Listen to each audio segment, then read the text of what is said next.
அண்மைச் செய்தி. நேபாளத்தில் Facebook, WhatsApp, Instagram ஆகியவற்றுக்கு தடைக்கு எதிராக இளைஞர்கள் தற்போது நேபாள நாடாளுமன்றத்தை நோக்கி முற்றுகை போராட்டம் நடத்தி வருகின்றனர். போராட்டமானது தீவிரமடைந்துள்ள நிலையில் நேபாள நாடாளுமன்றத்தை போராட்டக்காரர்கள் சூழ்ந்ததால் தலைநகரம் காத்மண்டுவில் கலவரம் வெடித்துள்ளது. தொடர்பான அண்மைச் செய்தியை பார்த்து வருகிறோம். இது குறித்தான கூடுதல் விவரங்களோடு இணைகிறார் நமது செய்தியாளர் மதியழகன். வணக்கம் மதியழகன்.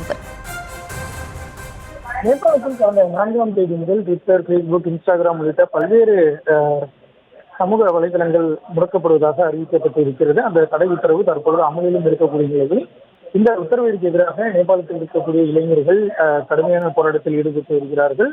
நேபாள தலைநகர் காத்மண்டு உள்ளிட்ட பல்வேறு பகுதிகளில் இந்த போராட்டமானது நடைபெற்று வருகிறது.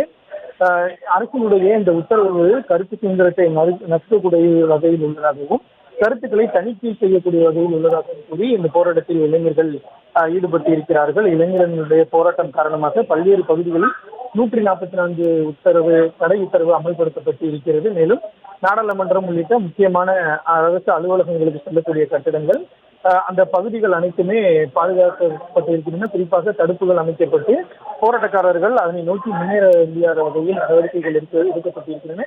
இருப்பினும் அந்த தடுப்புகளை எல்லாம் உடைத்தெறிந்து போராட்டக்காரர்கள் நாடாளுமன்றத்தை நோக்கி செல்ல முயன்றது தற்பொழுது மேலும் இந்த பதற்றத்தை அதிகப்படுத்தி இருக்கிறது. மேலும் நாடாளுமன்றத்தை போராட்டக்காரர்கள் சூழ்ந்து கொண்டதும் ஒரு பதற்றத்தை ஏற்படுத்தி இருக்கிறது.